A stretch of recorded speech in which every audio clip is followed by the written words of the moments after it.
At nearly 40, she thought her love life was over until a famous musician became obsessed with her. After a painful divorce, the woman was desperate for a fresh start. But there was one thing she couldn't escape. She was also raising a teenage daughter. Then one day, she took her daughter to a concert. She never expected to meet anyone. But backstage, she crossed paths with James, a hugely popular musician. The moment James saw her, something changed.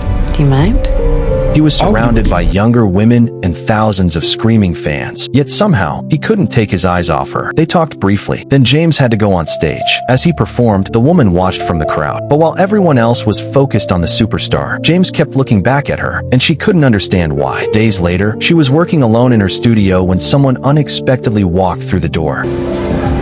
What? It was James. He had come back for her. At first, she thought he was joking, but James finally admitted the truth. He had been thinking about her ever since that concert, and he didn't care about their age difference. She was shocked, because after everything she'd been through, the last thing she expected was to fall for a celebrity. But James wasn't giving up. Slowly, their friendship became something deeper. Then one romantic night, they finally kissed. For a moment, everything felt perfect, but the woman immediately became afraid. What would people say? What would the media say? And what would happen when everyone discovered that a famous young musician was dating a woman almost twice his age? Still, James had one answer. He didn't care. Then his music tour began. They were forced to separate. Days turned into weeks, and the distance became unbearable. James tried to focus on his music, but no matter how many people surrounded him, he couldn't forget her. When the tour finally ended, he didn't celebrate. He went straight back to her, because he had finally realized something. He could live without the fame. He could live without the attention, but he couldn't live without her. And this time, she stopped worrying about what everyone else thought. They chose each other, even when the world judged them, even when the media talked, because sometimes the most unexpected person can become the one you can't live without.